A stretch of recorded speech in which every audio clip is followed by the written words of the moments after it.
Makakapagsinag, Pagsinag Place South location. So, legit na legit. Daily tripping and reservation. Kasi taga dito lang naman po kami. Naulan man po na araw, basta may buyer na pumunta po sa office namin, napunta po kami sa pinaka-site para makita nyo talagang malapit sa Antero Soriano Highway and malapit sa Governor's Drive Way to 13. So, ito po yung Friendship Road. Kaunting kembot na lang po, Governor's Drive na. Buyer namin kanina, si Sir Jess. Nag-reserve na po siya. So, sa tripping po, may nakuha po kaming unit ng gagawin pong model. Ito po ang ginagayahan ng mga contractor pero hindi po siya model house. Bale, privilege enough na napuntahan namin ito at nakakuha po kami ng mga video. Pero ngayon po kasi is bawal na. So, before mo mag-tripping, panoorin mo po itong vlog na to kasi ito po ang magiging itsura niya. May downspout, may eaves, pinturado na po ang loob, labas, and yung walls, ceiling, pati yung sahig. Ganito ang deliverable kay Pagsinag Place South. Mas pinaganda po.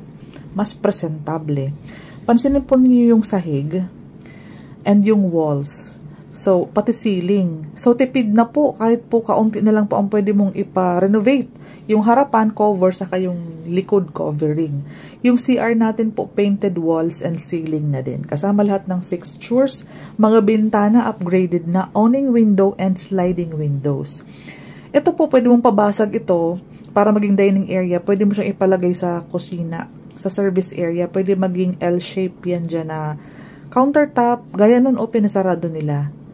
Ayan, pwede maging kitchen area, lutuan. Para may pintuan, di papasok sa loob ang amoy ng mga niluluto. Malaki po ang ating naging living area. Kung service, yung sa likod na yun, i-cover mo siya as your kitchen area.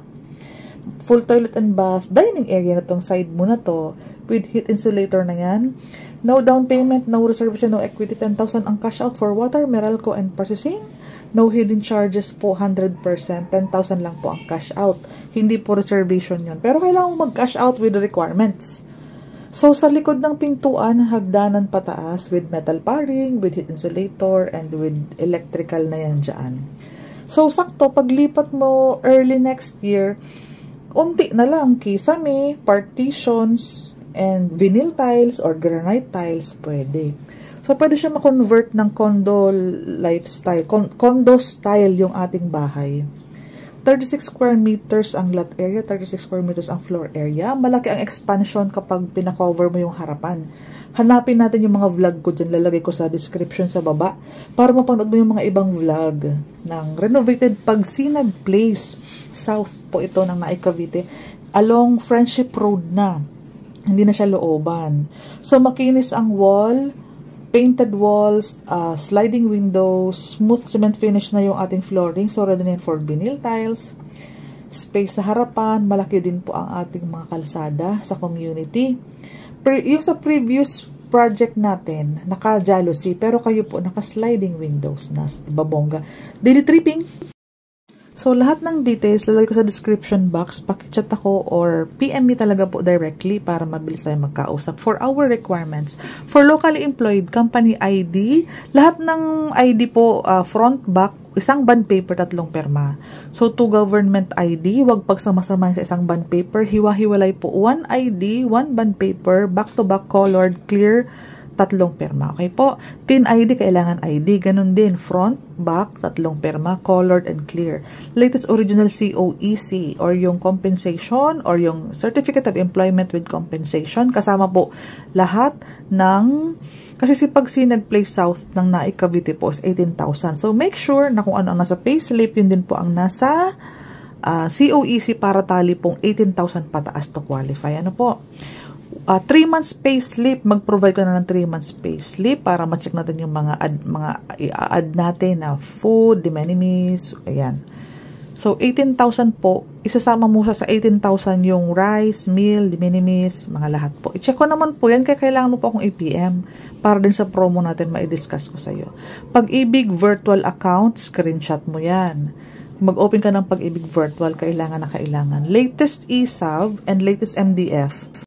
So, yung number 7, number 8, ano yan nakukuha yan sa Pag-ibig branch? ESAV, Kamo, and MDF. Pakicheck po kung employed na ang MDF. Double check mo bago ka umalis. Dapat recent employer ang naka-indicate dyan. Birth certificate kung single ka, naka-PSA, marriage contract, kung naka-PSA kung kasal na. So, 2 valid IDs ng asawa. Ganon din, isang bond paper, front, back to back po ang pagkaka-Xerox, and then 3 pirma niya din po. Huwag pong pagsama-sama isang bond paper. So, Meralco bill, latest, kung saan ka nakatira. Hindi niya nakapangalan sa iyo for sure.